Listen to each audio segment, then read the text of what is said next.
आज की हमारी वीडियो होने वाली है सीजी की बुक है, एनसीईआरटी बुक है, मल्हार क्लास 7 हिंदी की बुक है ये। तो इसका करेंगे आज हम पार्ट 3, 2 पार्ट का प्रश्न उत्तर और हमारी ये जो पार्ट का सारांश है ये हो चुका है। आज है तीसरा पार्ट। इसका प्रिंट बहुत लाइट है ना, क्योंकि ना ये कलर है पूरा, इसका जो बैकग्राउंड है इसका कलर है, इसलिए इसमें ना ठीक से दिख नहीं रहा है। चलिए पाठ हम लोग शुरू करते हैं। वर्षा बहार, जैसा कि नाम से ही है वर्षा है ना, तो वर्षा ऋतु में क्या होती है, सभी जीव जंतु जो होते बहुत ही प्रसन्न होते हैं। गर्मी के बाद वर्षा ऋतु आती है ना, वर्षा के बाद ठंड। तो गर्मी के बाद, गर्मी से लोग हलाकान हो जाते, परेशान होते हैं। इसके बाद आती है बारिश, तो मन बहुत ही आनंदित हो जाता है। हर अपने अपने जो भी जीव जंतु होते हैं वो बाहर आ जाते हैं। पानी के जो जलचर है वो प्रसन्न हो जाते हैं। कृषक वर्ग है तो उनकी कृषि कार्य शुरू होती है ना, वर्षा का इंतज़ार होता है। तो ये सब इस पाठ में इसका वर्णन किया गया है। अब हम पाठ शुरू करते हैं। वर्षा बहार सबके मन को लुभा रही है, नभ में छटा अनूठी घनघोर छा रही है। नभ माने आकाश, अनूठी बहुत ही अलग, घनघोर घनी। तो वर्षा बहार सबके मन को लुभाने लगी है, बहुत ही लोग आनंदित हो उठे हैं। नभ माने आकाश में काली घटाएं छा रही हैं, बिजली चमक रही है, बादल गरज रहे हैं, पानी बरस रहा है, झरने भी बहे हैं। अब जब बारिश होती है तो बिजलियाँ चमकती हैं, बादल की गरजने की आवाज़ आती है और रिमझिम की फुहार शुरू हो जाती है। तो इसी को कहा गया है कि झरने भी अब बहने लगे। जो झरने की धार पतली हो गई थी अब दिखाई देने लगी है। देखो चित्र में जैसा ये झरना दिखाई दे रहा, ऊपर से आ रहा पहाड़ियों से, तो ये झरने जो बहुत पतली धार हो जाती है तो अब बारिश में ये भी बह चले हैं।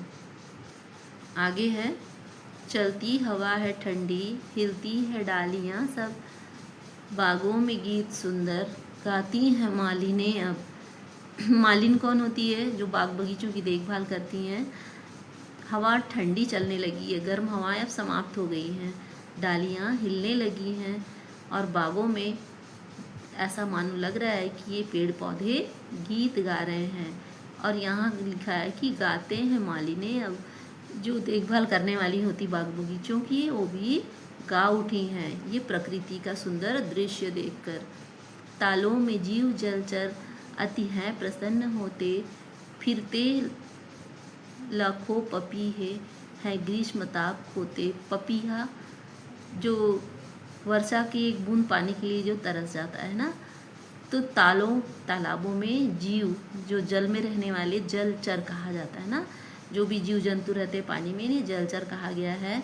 तो ये जो तालाब में जब पानी भर रहा है बारिश का तो बहुत ही प्रसन्न हो गए हैं और लाखों पपीहे अपनी गर्मी का ताप खो लिए हैं। अब बारिश के पानी पाकर ही बहुत ही प्रसन्न हो गए हैं। आगे इस चित्र में दृश्य देखिए, मोर जब काली घटा छाती है तो बहुत ही प्रसन्न होकर नाचते हैं। मेंढक भी टर्राने लगा है ना, मेंढक अक्सर जहाँ पानी भर जाता है मेंढक दिखाई देते हैं। तो ये प्रकृति का सुंदर दृश्य है। ये हंस जिन्हें ठंड की मतलब जो तापमान होता है ठंडा उन्हें पसंद होता है ना, तो ये प्रवासी पक्षी कहे गए हैं। ये एक जगह से दूसरे जगह गर्मी जहाँ कम हो वहाँ चले जाते हैं ना। अब आगे हम इस पाठ को पढ़ते हैं। करते हैं नृत्य वन में, देखो वे मोर सारे, मेंढक लुभा रहे हैं गाकर गीत सुगीत प्यारे। अब जो वन में मोर भी इन काली घटाओं को देख के नृत्य करने लगे हैं और मेंढक लुभा रहे हैं गाकर गीत। जब मेंढक टर्राता है इसी को कहा गया है कि गीत गाना, मतलब प्रसन्न हो के वो भी टर टर की आवाज़ें करने लगे हैं। खिलता गुलाब कैसा सौरभ उड़ा रहा है, बागों में खूब सुख से आमोद छा रहा है। बाग बगीचों में बहुत ही प्रसन्नता छा गई है, वहाँ का मौसम भी बहुत ही सुहाना हो गया है। और गुलाब का फूल है ना, जब खिल रहा है तो उसकी भीनी खुशबू वातावरण में हवा में फैल रही है, तो भीनी भीनी सुगंध सी उड़ रही है। चलते हैं हंस कहीं पर बांधे कतार सुंदर, गाते हैं गीत कैसे लेते किसान मन हर। हंस ये जो चित्र में दिया है है ना। ये भी जहाँ पानी बहुत सारे इकट्ठे होते हैं तो मछलियों की तलाश में जाते हैं, और ठंडा इन्हें बहुत पसंद है, ठंड का मौसम। तो ये जब बारिश में बहुत ही प्रसन्न होकर कतार में उड़ने लगे हैं। और किसान इतना सुंदर दृश्य देख के, बारिश देख के गा उठा है। इस भांति है अनोखी वर्षा बहार भू पर, सारे जगत की शोभा निर्भर है इसके ऊपर। इस भांति अनोखी वर्षा बहार भू माने धरती पर, धरती पे इस बारिश का बहुत ही अलग असर होता है, क्योंकि बिन पानी सब सून कहा गया है। तो जैसे ही पानी पड़ता है धरती पे हमारी, तो यहाँ की तो पूरी काया पलटी होती, सारे प्रसन्न होके गा उठते हैं और नाच उठते हैं। तो ये हमारा पाठ समाप्त हुआ। अब इनका कवि परिचय पढ़ते हैं। इस पाठ को जिसने लिखा है ये है मुकुटधर पांडे जी। तो वर्षा ऋतु पे इन्होंने बहुत ही मनोहर दृश्य बनाया भी है इसमें, और अपने कहा जाता है कि लिखा हुआ ऐसा होता है कि पढ़ने वाले के मन में ये दृश्य छा जाता है ना।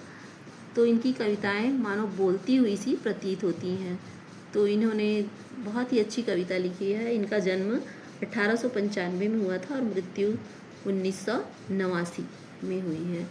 और इनकी प्रमुख कविताएं सरस्वती ना और माधुरी उनकी प्रमुख रचनाएं हैं। तो ये पाठ कैसा लगा आप लोगों को कमेंट करके ज़रूर बताइए।